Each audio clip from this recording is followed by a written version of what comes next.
I'm 84 years old, and I'm saying out loud for the first time something I spent my whole life keeping quiet, even from myself. I kept postponing my life for later, and now there's nothing I can get back except memories. I'm sitting in a kitchen that's gotten too quiet. The clock is loud, the kind of loud you only notice when there aren't many voices left in your day. My hands still work, but slower. There's a pill organizer near the sink, a mug I keep using because it feels familiar. Small signs that time isn't a theory anymore, it's a fact. I'm not telling you this because I think I'm special. I was never famous. I wasn't brave in any storybook way. I worked, I paid bills, I tried to keep my family safe. I did what a lot of people do, and that's the problem. I did it so thoroughly that I forgot to actually live inside it. For most of my life, later sounded responsible. Later, when things calm down. Later, when we have more money. Later, after this busy season. Later, when the kids are older. Later, when I retire. I didn't realize later was becoming a habit, a way of talking myself out of the only part that was real, the day right in front of me. I grew up in a home where feelings weren't discussed. My parents weren't cold, they were tired. My father worked with his hands until his hands couldn't do it anymore. My mother could make a meal out of almost nothing. If you had a roof and food, you didn't ask for more. You said thank you and you kept going. So when I became an adult, duty felt like love. I got married young. Her name was Ellen. She had this easy warmth, laughing in the kitchen, humming without thinking, wanting to take little drives on Sundays just to look at trees and water. In the beginning, I went along with it. It was easy then. The future felt big. Even a cheap apartment felt like a start. Then we had children, bills, car repairs, work that demanded more hours, a boss who rewarded the people who stayed late and came in early. I learned quickly that if you show commitment, people notice. At work, the approval is clear. It's clean. You get a title, a raise, a handshake. At home, love is messier. There's noise. There are tears. There are arguments about homework and bedtime. There are needs that don't come with a schedule. And I was always tired. I would leave the house with coffee in a travel mug. Ellen would be in the doorway with one kid on her hip, the other tugging at her sleeve, trying to keep everyone calm. Sometimes she'd ask, "Will you be home for dinner?" And I'd say, "I'll try." I meant it. I just didn't mean it enough to protect it. The days ran together. I told myself I was building something, that this was what being a man looked like.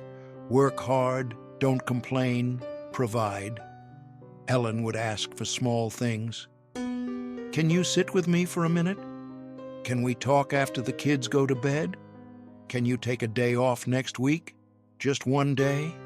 And I'd say, "Not this week," or "tomorrow," or "after this project." The words always sounded reasonable when they came out of my mouth, like I was being grown up, like I was making the right choice. But I didn't notice what those words were doing. I didn't see the way Ellen's face changed over the years, how she started asking less, expecting less, reaching less. You don't lose people all at once most of the time. You lose them in inches. There's one moment that keeps coming back to me now, clearer than 100 other memories. My son had a school play. One line. Ellen wrote it on a sticky note and put it on the fridge. Thursday, 7 p.m. Don't be late. I saw that note every morning. I remember thinking, of course, I'll be there. That Thursday, something came up at work. It always came up. A client needed something. A deadline was urgent. My boss looked at me like he already knew the answer and said, "Can you handle it?" I could have said no. I didn't even consider it. I said yes, like it was automatic. When I arrived at the school, people were already coming out, buttoning coats, talking in little groups. I saw Ellen near the doors. Her face wasn't angry. It was tired. She said quietly, "He looked for you." I said, "I'm sorry. I got held up. I'll make it up to him." I didn't understand then that you can't make up for being missing at the exact moment someone needed you. The next moment is a different moment. The child is a slightly different child. That night I stood in my son's doorway while he slept. I told myself he wouldn't remember. Now, decades later, I know he remembered. Not the line he said, the empty seat. Another time, this one hurts in a softer way. Ellen packed a little picnic. Nothing fancy. Sandwiches, fruit, a blanket. She wanted to go to the lake, just for a day. The kids were small. She looked hopeful in that quiet way people do when they're trying not to ask for too much. I said, "I can't. Not this week." She stared at me for a second and said, "You always say not this week." And I gave her the same answer I always gave. Money, work, responsibility. She nodded like she accepted it, but something went quiet in her, and I mistook that quiet for understanding. I didn't know it was disappointment learning how to live without me. I did well at work. That part is true. Promotions came. We bought a house. We had a yard like we'd talked about when we were young. People said, "You've done well," and I felt proud. It's strange to admit now, but I confused pride with happiness. They aren't the same thing. Our home ran smoothly. Bills got paid. The grass got cut. The kids had what they needed. But Ellen and I, somewhere along the way, we stopped being close in the way I assumed we always would be. We didn't fight much. People think not fighting means things are good. Sometimes it just means people have stopped expecting to be met. We became good at logistics. Who's getting groceries?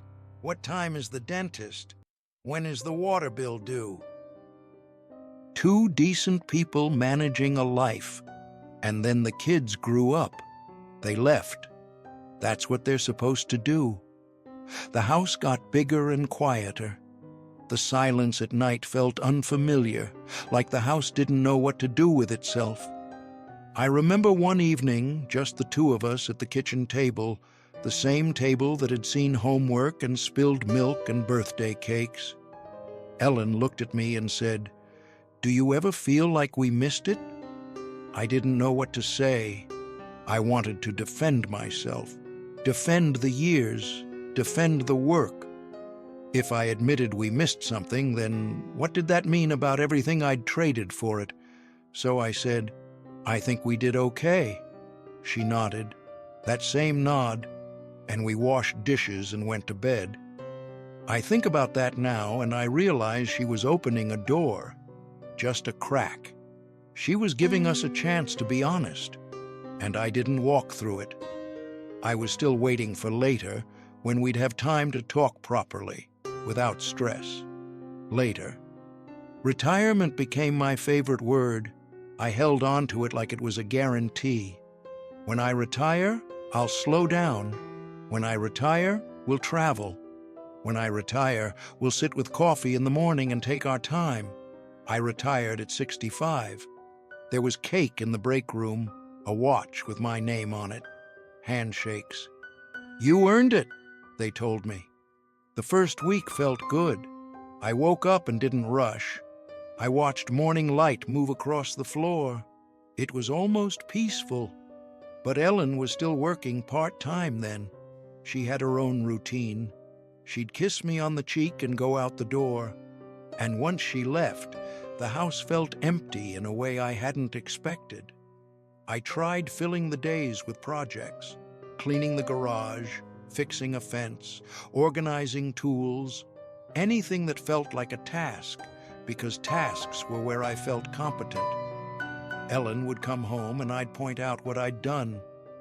"Look, I finally put up those shelves." She'd say, "That's nice." And it was nice, I guess. But shelves don't sit with you when you're scared. Shelves don't replace closeness. Here's the truth that's hard to say. Retirement doesn't change you. It just gives you more room to be exactly who you already are. And I was still the man who thought real life would start after the work was done. The turning point didn't come with drama. It came with an appointment. Ellen was tired in a way that didn't lift. She lost weight without trying. Food tasted wrong. She kept saying it was nothing. I said we should check it anyway.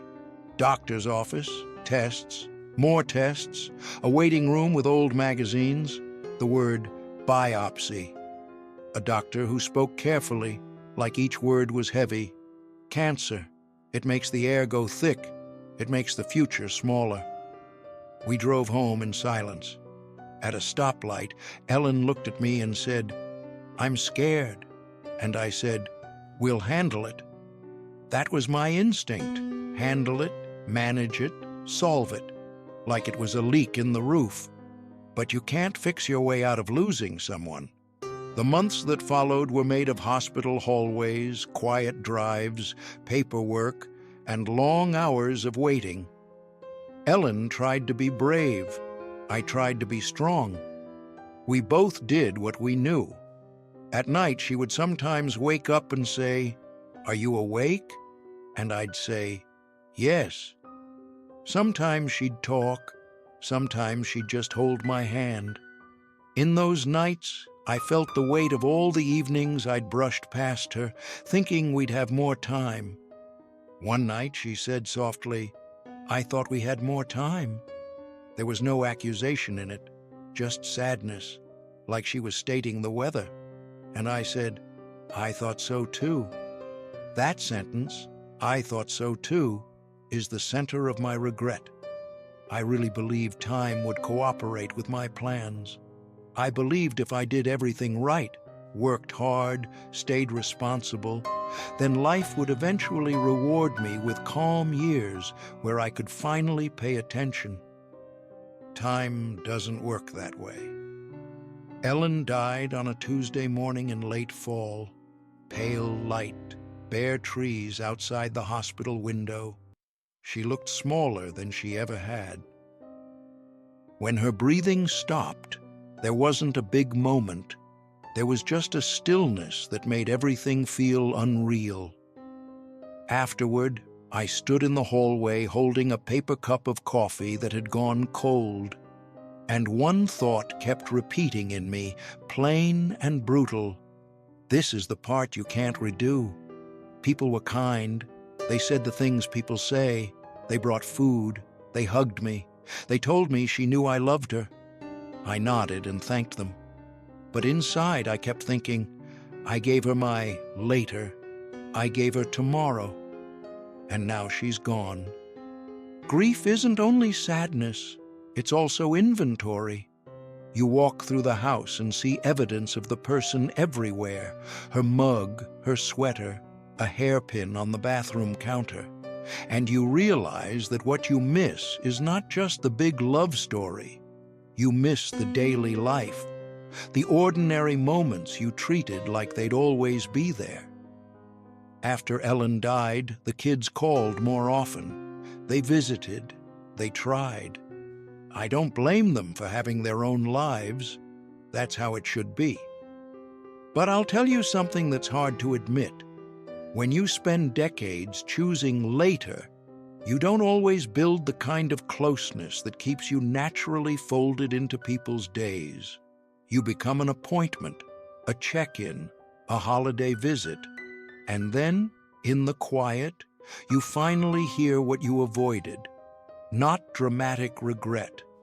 Just the steady knowledge that you can't go back and sit at that table when your wife asked you to. You can't return to the school gym and take the seat you left empty. You can't say, "This time I'll be there," because the time is gone. I've called my son and my daughter and told them I love them more times in the last few years than I did in the 40 years before that. Not because I suddenly became wise, because I got scared of running out of chances. One day my son asked me, "Dad, are you okay?" I almost said my usual line, "I'm fine," but I was tired of being fine. So I said, "I miss your mother, and I miss a lot." There was a pause, then he said, "Yeah." "Me too." That was it. No big speech, just honesty finally showing up, late, like someone arriving after the party is over. If you're listening to me and you're still in the busy part of life, working, raising kids, paying bills, I'm not going to tell you what you should do. I don't know your responsibilities. I know they're real. I'm only telling you what I wish someone had managed to get through my thick head when I was younger. I wish I had known that ordinary evenings are not filler. They are the whole thing. I wish I had known that people can get used to being lonely even while living with you. I wish I had known that providing isn't only money. It's your attention. It's your presence. It's showing up when it's inconvenient. I wish I had known that success is surprisingly quiet when you're sitting in a hospital room holding someone's hand. And I wish I had known that later is not guaranteed. It's not a savings account. It's not a promise. It's just a word we use when we're afraid or tired or distracted or convinced we'll get another chance. Now, at 84, I have a smaller world. I move slower. Many people who knew me when I was young are gone. Sometimes I look at old photos and feel like I'm looking at a man who had my name, but lived like time was endless. There's a picture of Ellen and me at the beach, sun in our eyes, her hair messy from the wind, my arm around her. I look strong. I look certain. I want to step into that moment and stay there longer, not for a grand reason, just to feel it while it's happening. That's what I mean when I say I postponed my life. I was always halfway somewhere else, even in good moments.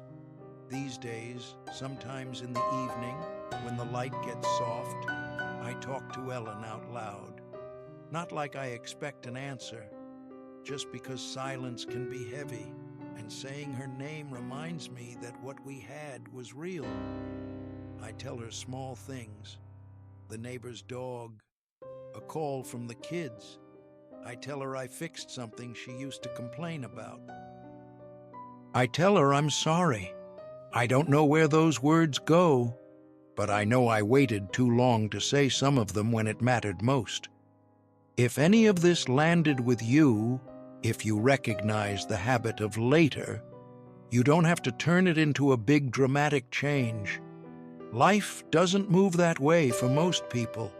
Maybe it's enough to notice the next small moment you're about to postpone, the conversation you keep delaying, the dinner you treat like background noise, the person in the room you love but keep putting off. Because one day you'll have plenty of time, and it won't be the kind of time you wanted. I don't have an inspiring ending.